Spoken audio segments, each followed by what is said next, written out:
Bismillahirrahmanirrahim. Asal-usul Wahabi. Yahudi sememangnya sangat diketahui dengan perangai jahatnya memecah belahkan manusia dengan membuat fahaman-fahaman yang merosakkan akidah umat Islam maupun yang bukan Islam. Mereka mencatur dan mengatur umat Islam sesuka hati, membuatkan umat Islam terputus hubungan dengan Nabi mereka sallallahu alaihi wasallam. British, salah satu cabang atau didikan Yahudi, adalah pembohong dan penipu besar. Konsep divide and rule adalah trademark mereka. Seperti yang dilakukan di Kepulauan Tanah Melayu, anak-anak Yahudi ini berpakat sesama mereka dan menjajah dan memerintah di kawasan jajahan mereka. Tujuan yang sebenar adalah hendak menutup atau menyekat kemarahan Islam yang ketika itu pesat berkembang. Di Timur Tengah juga tidak terkecuali, Yahudi melalui anak-anaknya ini berperanan dengan cukup baik. Untuk merampas Haramain dari Empire Utsmaniyah memakan masa 300 tahun. Pelbagai cara sudah mereka gunakan. Ahlul Bait dibunuh dan dihalau, diseksa sesuka hati. Begitu sekali dendam mereka kepada Rasulullah sallallahu alaihi wasallam.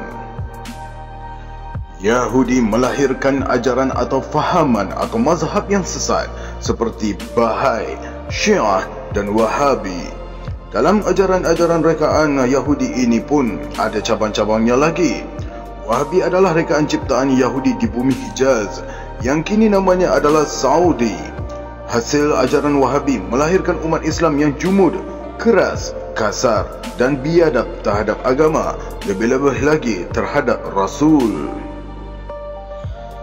Ketika Wahabi melalui kerajaan Bani Saud mendapatkan Haramain, ramai ahli sunnah wal jamaah yang telah dibunuh oleh mereka. Menurut cerita kawan Abuya, Syekh Dr. Abdul Salam Al-Haras, ketika peristiwa itu berlaku, usianya baru sahaja 10 tahun. Dia dibawa lari oleh ayahnya.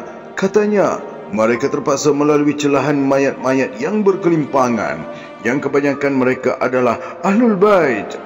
Antara yang terkorban ialah Mufti Mekah ketika itu, iaitu Syekh Abdullah Az-Zawawi. Wahabi menuduh umat Islam, khususnya Al-Sunnah wal Jamaah, sebagai sesat, bid'ah, kafir, musyrik dan diperangi serta dibunuh.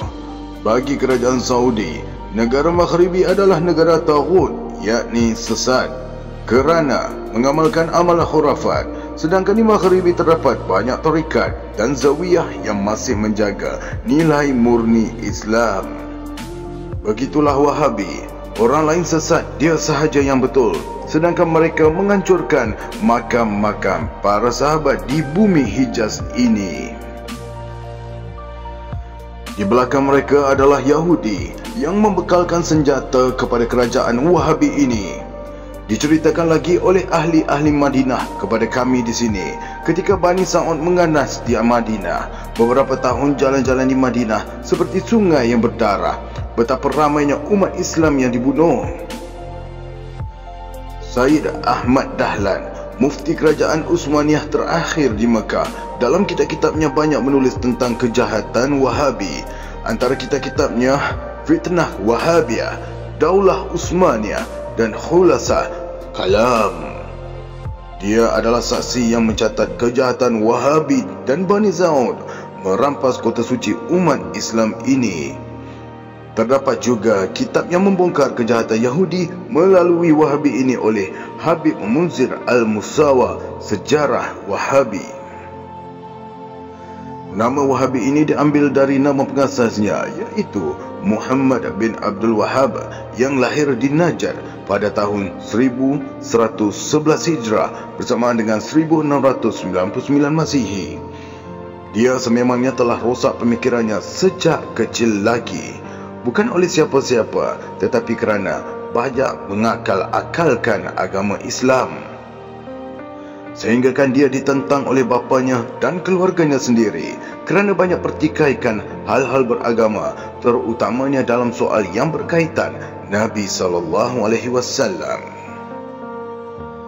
Dia dilahirkan dalam keluarga Sunni bermazhab Hanbali. Ayahnya adalah seorang Syekh Sunni, iaitu Syekh Abdul Wahab At-Tamimi. Abangnya juga adalah ulama besar dalam mazhab Hanbali. Namun, itu tidak cukup kuat untuk menyelamatkan dia daripada kesesatan. Dia banyak pertikaikan hal-hal bertasawul, sambutan maulid Nabi, tahlil, berdoa, menziarahi kubur dan banyak lagi. Ini dapat disedari oleh keluarganya serta kawan-kawannya, hinggakan bapanya meminta agar anaknya dijauhi kerana fahamannya cukup berbahaya dan dia mendapat rasa hati atau firasat bahawa anaknya akan membawa kesesatan kepada Islam. Akhirnya, dia dibuang oleh keluarganya kerana kesesatannya yang tidak boleh dibendung lagi. Kemudian dia membawa diri dan merantau membawa fahaman rekaan akalnya. Dalam perjalanannya, dia bertemu dengan Yahudi yang berhajat merosakkan Islam. Hanfer namanya. Hanfer adalah intelijen British di Timur Tengah.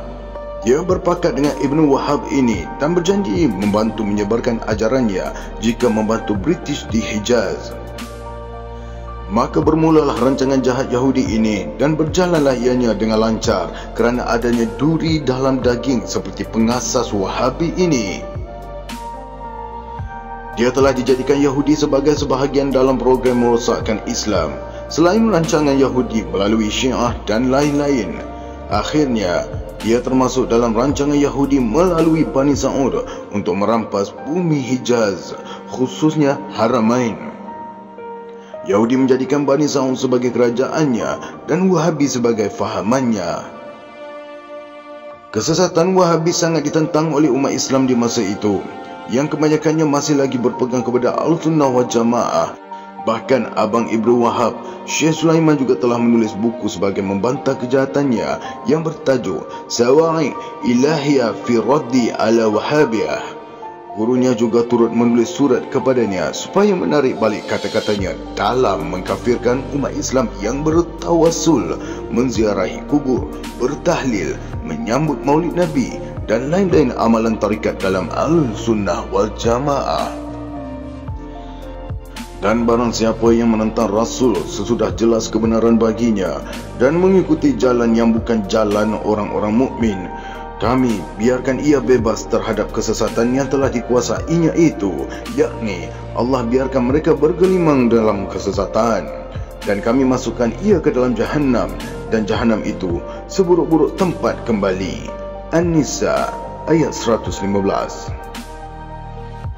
Akibat tercabutnya hidayah darinya, semua golongan Al-Sunnah wal Jamaah telah dikafirkannya, termasuklah keluarganya dan guru-gurunya.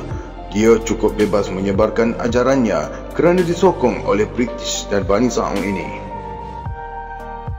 Yahudi menggunakan bonekanya untuk meluaskan ajaran dan fahaman yang rosak ini.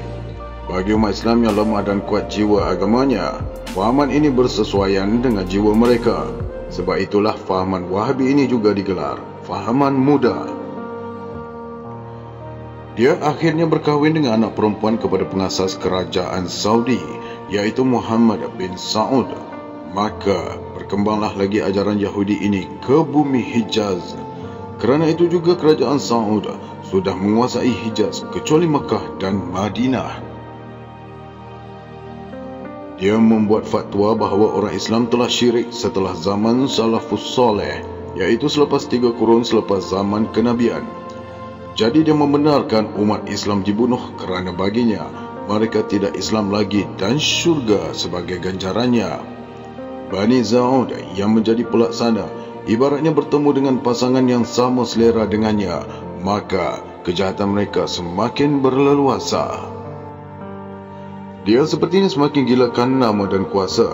Dia tidak mendakwa dirinya Nabi secara terangan, namun bagi yang mahu mengikutinya mesti mengucapkan syahadah semula depannya dan membenarkan bahawa sebelum syahadah di hadapannya mereka sebelum itu tidak Islam.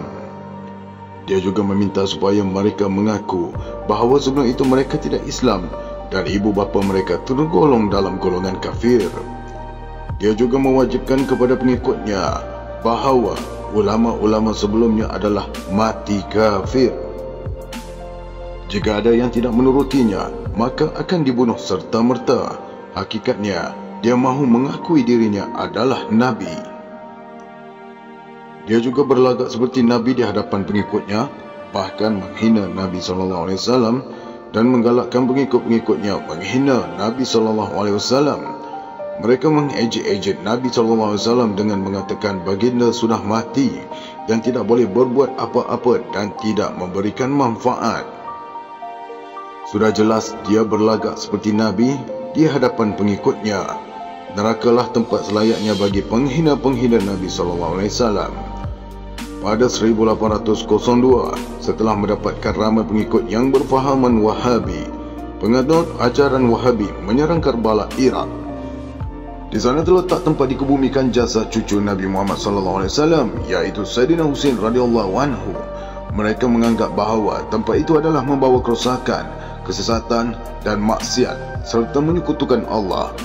Tidak lama kemudian, mereka menyerang Madinah, menghancurkan kubah yang ada di atas kuburan di Jannah Baqi, meratakan tanda-tanda yang ada di hujrah Nabi SAW, yakni makam Nabi. Pada 1806 Masihi, mereka menceroboh Mekah dan merosakkan Kiswah, yakni kelambu Kaabah. Kemudian memusnahkan puluhan makam di Jannah Ma'ala, termasuk makam tempat kelahiran Nabi SAW, tempat kelahiran Sayyidina Abu Bakar radhiyallahu anhu dan Sayyidina Ali, juga makam Siti Khadijah serta Masjid Abdullah bin Abbas. Mereka menghancurkan masjid-masjid, makam-makam dan tempat-tempat sejarah sambil bersorak-sorai, menyanyi dan diiringi tabuhan kendang. Mereka juga mencaci maki ahli kubur, bahkan sebahagian mereka kencing di makam-makam tersebut. Hanya neraka sahaja yang layak bagi penjahat-penjahat seperti mereka ini. Pada tahun 1813 Masihi, Haramain dirampas kembali oleh Sultan Mahmud II, Raja Kerajaan Utsmaniyah di ketika itu. Ajaran Wahabi terpaksa berundur, namun mereka tidak berputus asa. Hijaz masih lagi di bawah kekuasaan mereka. Pada kurun 20, Kerajaan Bani Sa'ud kembali menjajah Mekah dan Madinah, juga Jeddah. Kesempatan diambil setelah kelemahan Empayar Utsmaniyah yang seterusnya lenyap di atas muka bumi. Semenjak itu, fahaman Wahabi semakin berkembang pesat ke seluruh dunia. Wahabi yang di belakangnya adalah Barat telah bekalkan kemudahan untuk tersebar luasnya ajaran mereka ini. Maka sejak inilah umat Islam dilihat hina oleh pandangan dunia, kerana ajaran Wahabi melahirkan masyarakat yang ekstrim, mudah emosi, pemarah, melenting, pro-militan, tidak lagi berakhlak dan lebih dahsyat lagi, telah terputus umat Islam dengan nabinya kerana amalan-amalan yang menghubungkan hati umat Islam dengan nabinya telah disesatkan dan dipadam.